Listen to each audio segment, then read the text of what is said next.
Ukraina dengan menggunakan drone ini berhasil, ya, bahkan mereka berhasil merusak fasilitas amunisi dan juga malah menghancurkan sistem radar andalan Rusia, yaitu Podlet K1. Cita satelit memperlihatkan bahwa rudal balistik antar benua Sarmat meledak di dalam silo peluncurannya dan malah menciptakan kawah selebar 55 meter dan menghancurkan seluruh fasilitas peluncuran. Salam Defender, kembali lagi bersama saya Evata dalam bincang dan ulasan pertahanan. Kali ini kita akan membahas satu fenomena yang sangat menarik terkait bagaimanakah kabar sistem pertahanan udara Rusia. Karena tentu kita selalu berharap agar adanya satu rekonsiliasi, tetapi hal tersebut memang masih jauh. Dan hal-hal yang menarik tentu akan kita bahas dalam segmen berikut ini.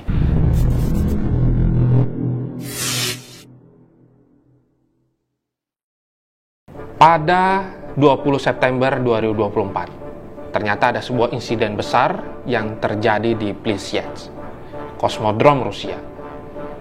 Cita satelit memperlihatkan bahwa rudal balistik antar benua Sarmat meledak di dalam silo peluncurannya dan malah menciptakan kawah selebar 55 meter dan menghancurkan seluruh fasilitas peluncuran.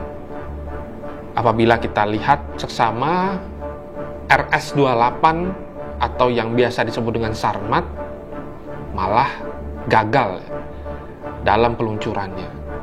Padahal Sarmat dalam catatan kita semua merupakan senjata aji pamungkasnya Rusia yang sering digunakan. Mengapa demikian? Karena jangkauan Sarmat ini sampai 18.000 km. Nah, meskipun mengalami beberapa kegagalan dulunya, tetapi Sarmat atau misil ini akhirnya berhasil diaktifkan pada September 2023. Namun dengan adanya insiden yang terjadi membuktikan bahwa masih ada celah ya dalam pengoperasian senjata strategis Rusia. Tentu hal ini menjadi satu sorotan bersama. Mengingat kejadian ini tidak begitu lama, baru terjadi 20 September yang lalu. Dan bahkan dalam waktu yang bersamaan pula pada tanggal 18 September 2024, serangan drone Ukraina ini berhasil menghantam Arsenal 107 dan sebuah bangunan amunisi besar di Toropets, ya, Tver Oblast.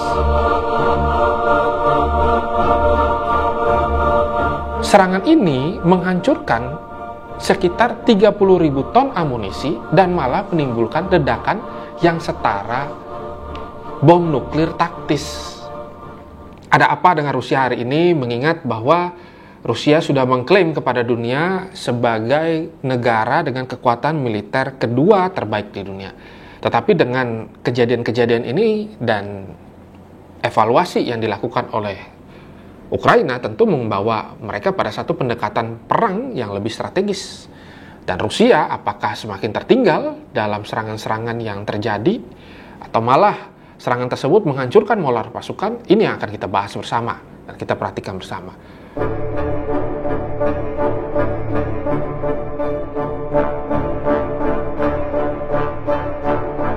Dalam catatan juga, 2 hari kemudian setelah serangan itu terjadi hal yang serupa, yaitu hancurnya gudang militer di Tikhokets dan juga Krasnodar.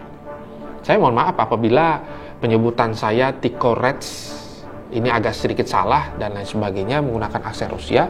Tetapi yang ingin saya soroti adalah gudang militer ini kebakaran dan malah berlangsung lebih dari 24 jam. Sehingga drone-drone yang dilakukan, strategi-strategi udara yang dilakukan oleh Ukraina dengan menggunakan drone ini berhasil. Ya, bahkan mereka berhasil merusak fasilitas amunisi dan juga malah menghancurkan sistem radar andalan Rusia, yaitu Podlet K1.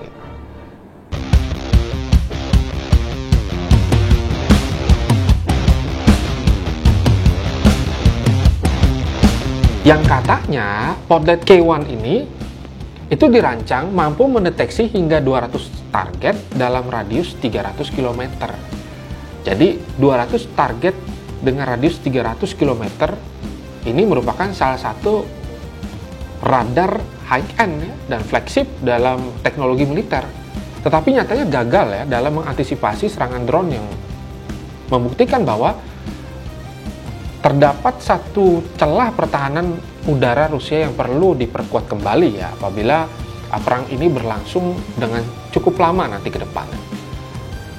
Nah, meskipun Rusia ini memiliki kekuatan militer yang signifikan, terdapat beberapa kelemahan serius ya dalam serangan-serangan yang digencarkan dari pihak lapan menggunakan pendekatan asimetris, khususnya teknologi yang tadi sudah saya sampaikan seperti drone.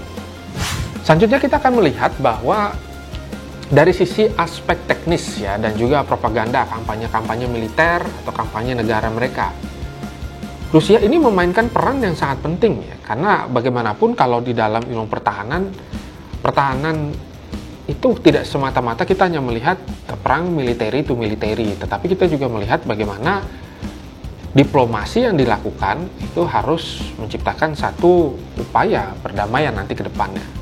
Tetapi perang itu biasanya berangkat dari bahasa diplomasi yang gagal. Nah, maka yang dilakukan oleh Rusia itu dengan menggunakan pendekatan-pendekatan kampanye untuk membersihkan ya nama Rusia. Seperti dalam catatan di Russia Today, ini banyak hal yang ternyata tidak valid ya informasinya, dan malah menjabarkan informasi-informasi yang tidak terbukti terkait Ukraina itu sendiri. Dalam catatan ya bahwa ada klaim yang mengatakan Ukraina dan Amerika terlibat dalam senjata kimia atau penggunaan senjata kimia. Nah, fakta yang kita dapatkan ini berbeda. Ternyata malah Rusia menggunakan kurang lebih sekitar 4.000 unit senjata kimia selama perang Rusia bersama dengan Ukraina. Nah, ini tentu menjadi pelanggaran serius ya dalam hubungan internasional ya, dan hukum internasional. Dan dalam catatan yang saya dapatkan, ini tentu melanggar aspek yang sangat fundamental ya. Salah satunya adalah saat dimana hal ini melanggar konvensi senjata kimia ya, tahun 1993. Nah, konvensi ini adalah perjanjian multilateral ya yang melarang penggunaan, produksi, akuisisi, penyimpanan, transfer, penyebaran senjata kimia, serta mewajibkan negara-negara anggota untuk memusnahkan stok senjata kimia mereka. Nah, Rusia adalah satu negara ya yang meratifikasi konvensi ini pada tahun 1997. Yang artinya konvensi ini berhasil membawa Rusia dalam satu upaya mereka untuk meratifikasi. Tetapi nyatanya dalam catatan dari sumber-sumber independen ya, bahwa kepatuhan masalah hukum perang ini masih jauh dari harapan kita bersama gitu.